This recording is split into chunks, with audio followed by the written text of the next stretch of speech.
चीन का इलाका तिब्बत मंगल की सुबह शदीद जलजले से लरज़ उठा। 7.1 शिद्दत के जलजले के नतीजे में 95 अफराद हलाक और 130 से जायद जख्मी हो गए हैं। मुतादिद इमारतें ज़मीन बोस हो गईं। जलजले के झटके नेपाल के दारुल हुकूमत काठमांडू और भारत के बाज़ इलाकों में भी महसूस किए गए हैं। चीन के सरकारी टेलीविजन ने तिब्बत में जलजले के नतीजे में 95 अफराद की हलाकत और 130 अफराद के जख्मी होने की खबर दी है।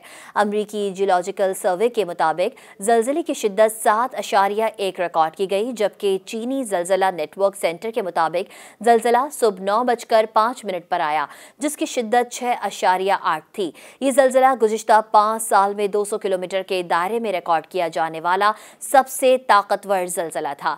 चीनी खबर रसां इदारे शन्हुआ ने इलाकाई डिजास्टर रिलीफ हेडक्वार्टर्स के हवाले से बताया कि तिब्बत के खुद मुख्तार इलाके यीजांग के शहर यिगाजे में शदीद जलजले के झटके महसूस किए गए। मकामी हुकाम जलजले के असरात का जायजा लेने के लिए काउंटी के मुख्तलिफ टाउनशिप्स राबते में हैं। जलजले से मुतासरा इलाके इस शदीद सर्दी की लपेट में हैं, जहां दर्जे हरारत अमूमी तौर पर -8 सेंटीग्रेड रिकॉर्ड किया गया और इम्कान है कि रात के औकात में दर्जे हरारत -18 सेंटीग्रेड तक गिर जाएगा। तिब्बत के इलाके में सबसे ऊंची काउंटी तकरीबन 62,000 अफराद का घर है।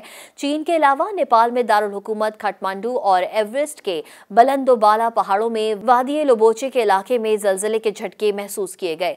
नेपाली हुकाम का कहना है कि जलजले से सब कुछ हिलकर रह गया, लेकिन अब तक किसी नुकसान की इत्तला नहीं मिली। पुलिस और सिक्योरिटी फोर्सेस के साथ मकामी अफराद को भी नुकसान के बारे में मालूमात के लिए मुतहर्रिक कर दिया गया है। इससे कबल नवंबर 2023 में शुमाल मगरबी नेपाल में 5.6 शिद्दत के जलजले में 138 अफराद हलाक और दर्जनों जख्मी हुए थे। मज़ीद न्यूज़ अपडेट्स और डिजिटल स्टोरीज के लिए सब्सक्राइब करें डॉन न्यूज़ पाकिस्तान।